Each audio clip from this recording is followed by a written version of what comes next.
আমাকে দিতে হবে। আজকে সারা বিশ্বের মুসলমানদের সেই সাক্ষী দেওয়ার ক্ষেত্রেই দুর্বলতা হওয়ার কারণে আমাদের অনেক সমস্যার সম্মুখীন হতে হচ্ছে। সাক্ষী কি? সাক্ষী দুই প্রকার। একটা মৌখিক সাক্ষী। মৌখিক সাক্ষী এবং ইসলামকে পরিপূর্ণভাবে উপস্থাপন করা, ইসলামের যত দিক বিভাগ আছে সেটা আমরা লেখনীর মাধ্যমে হোক, বক্তৃতার মাধ্যমে হোক, আলোচনার মাধ্যমে হোক জনগণকে অবহিত করা, সবাইকে দেশবাসী জানানো, এটা আছে মৌখিক সাক্ষী। আমাদের আদর্শ ছাড়া মানুষ কিন্তু অনেক নিজের অনেক সাক্ষী দেয়। মানুষ কথা কিন্তু সুন্দর বলে, চোর কিন্তু তার পক্ষে সাফাই গায় না, আমি চুরি করি খুব ভালো কাজ। আমরা যারা দুর্নীতি করি রাজনীতিবিদরা কোনোদিন শুনবেন না যে আপনারা আমাকে ভোট দেন, ক্ষমতা গেলে দুর্নীতি আরো বাড়াই দেবো। দুর্নীতি বাধাও কিন্তু বলে দুর্নীতি করবো না। তার মানে কথা মানুষ সবাই সুন্দর বলে, কথা কেউ খারাপ বলে না। কিন্তু সুন্দর কথা বলে ঠিক কি না মানুষ তখন তার ব্যক্তির দিকে তাকায়। এর দ্বিতীয় সাক্ষী হচ্ছে বাস্তব সাক্ষী, বাস্তব উদাহরণ, নিজের জীবন দিয়ে সেই উদাহরণ পেশ করা।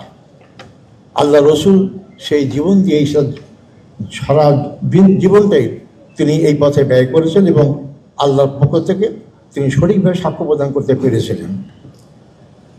আল্লাহর নবীর সবচেয়ে ছোট বয়স্ক বিবি মা আয়েশা রাদিয়াল্লাহু আনহাকে জিজ্ঞেস করা হয়েছিল, একজন সাহাবী, ইয়া মা আয়েশা, আল্লাহ রসুল কীরকম ছিলেন?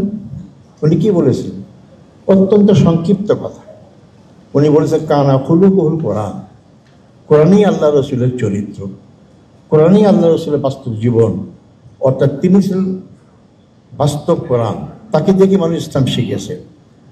অর্থাৎ ইসলাম বা কোরআনে যা আদেশ করা হয়েছে তিনি সম্পূর্ণই মেনেছেন, আর নির্দেশ নিষেধ করা হয়েছে সপ্তাহ থেকে বিরত থেকেছেন। এটাকে বলা হচ্ছে জীবন্ত কোরআন। আজকে কি আমরা জীবন্ত কোরআন হতে পেরেছি?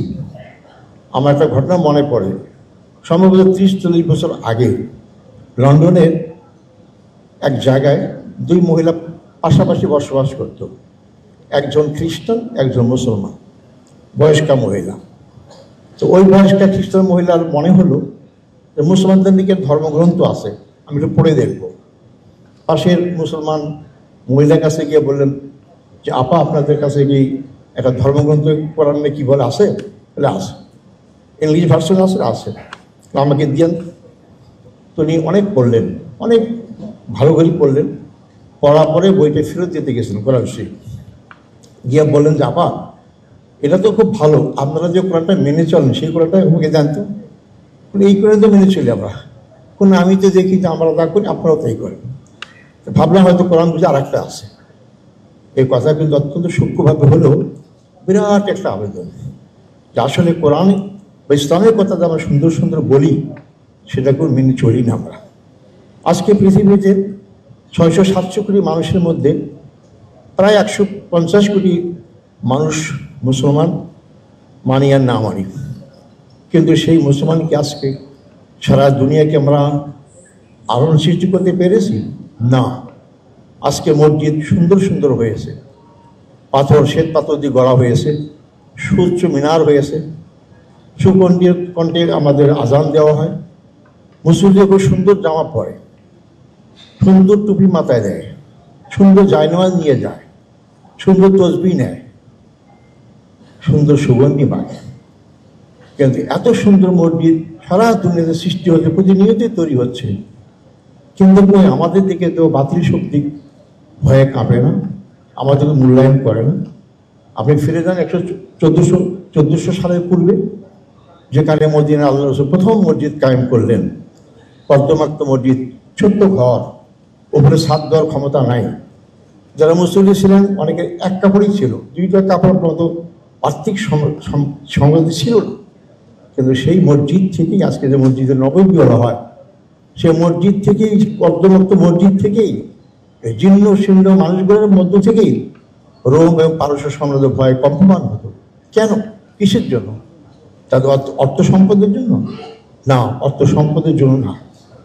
তাদের মুসলমান এই ঘোষণা এই জন্য না, তারা ইসলামের বাণী ঘোষণা করেছে, সেই ঘোষণার মাধ্যমে তারা প্র্যাকটিস করেছে। এটার মাধ্যমে বাকি লোকরা বুঝতে পেরেছে মোহাম্মদ কি চায়। তার সবচেয়ে বড় প্রমাণ আল্লাহ রসুলকে আমরা বলি, যখন 40 বছর আগ পর্যন্ত মক্কার অলিতে গুলিতে চলাফেরা করেছেন, সেখানে কাফের মুশরিকরাই তাকে আলামিন বিশ্বাসী বলেছেন, কিন্তু একটি আওয়াজ তোলার মাধ্যমেই তারাই তার শত্রু হয়ে গেল। তার আওয়াজ কি তুলল? লা ইলাহা ইল্লাল্লাহ মুহাম্মাদুর রাসূলুল্লাহ। আমাদের আফসোস, আমাদের দেশে কেউ যদি বাসার সামনে লা ইলাহা পড়ে, আমরা বলি মা দেখো তো ভিক্ষুক আছে, ভিক্ষাটা দিয়ে আসো। কলেমাতে ভিক্ষার জন্য আসেনি, কিন্তু আবু জেহেল আবু লাহাব আরবি বুঝতেন দেখে এই কলেমার আওয়াজ শুনে তারা বুঝতে পেরেছে যে আমাদের নেতৃত্ব কর্তৃত্ব কিছুই থাকবে না, সবকিছুই নিয়ন্ত্রণ আল্লাহ করবে এবং তার প্রকৃতি মুহাম্মদ আর রসুল, এটা মানা যাবে না। হাদিসে পাওয়া যায় এটা, কিন্তু তারা বিশ্বাস করতো যা মুহাম্মদ যা বলছে সত্য কথা বলছে, কিন্তু এটা মানলে আমাদের ক্ষমতা, আমাদের কোনো কিছুই থাকবে না। এই জন্য তারা বিরোধিতা করেছে, মানতে পারেনি। আজকে তো আমরাও কলেমা পড়ি, আমরা তো নামাজ পড়ি, কিন্তু আমাদের কেউ কিছু কয় না।